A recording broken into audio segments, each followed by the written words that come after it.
wasiirka qorshaynta dowladda federaalk Soomaaliya Jamaal Maxamed Xasan oo ka mid ah xildhibaanada golaha shacabka dowladda federaalk Soomaaliya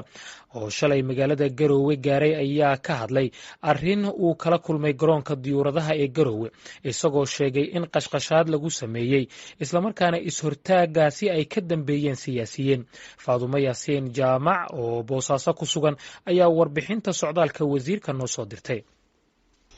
wasiirka qorshaynta dowladda federaalka ah ee Soomaaliya xildhibaan Jamaal Maxamed Xasan ayaa markii uu soo gaaray degmada Dhahar oo ah halka laga soo doorto waxa uu kula hadlay barxadda magaaladaas boqolaal dadweyne ah oo halkaas si diiran ugu soo dhaweeyay waxaana uu sheegay markii uu garoonka magaalada Garowe diyaarad ku yimid subaxnimadii Khamiista is-hortaag ay ku sameeyeen siyaasiyiin iyo wax uu ugu yeeray qowlaysato balse ma jirin shakhsiyaad uu magacaabay. duruufo badan oo jira daraadood way adkaatay horena isugu nimaadna laakiin maanta markaan soo aadnay Ilaahay noo sahlan aan Garowe nimaadno waa maqasheen in qolyo ay isku dayeen in la joojiyo inaan kulankeenu dhicin tan Ilaahay ayaa ahaatay waa nimi wax khasaara ma dhicin laakiin wixii aan ka yeeri lahayn baritaan u daasanaynaa ee shirkeena guud haddii aan nabad jirin intaanaas isuma nimaanay maanta fadlan waxaan ka codsanayaa waxyaalaha maqlaysana siyaasadda dhacaya wax qabiil maaha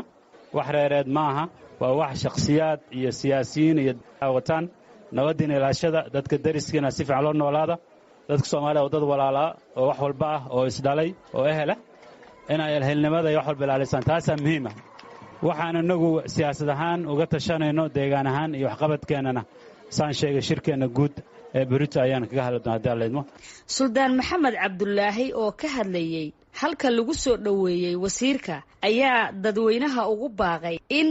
nabadgelyada ay ka shaqeeyaan isagoo geesta kalena tilmaamay in ninkii kursi doonaya uu helayo markii ay nabadi jirto.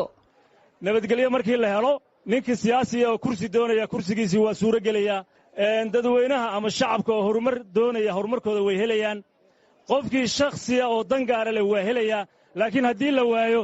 waa lagu wada caanawaayaya waxaan idinku boorinayaa dadweynaha reer Dhahareed iyo inta xafladan joogtaba nabadgelyada inaad gacmo furan ku soo aad u adkaysaan baan idinku soo dhaweynaya insha Allah.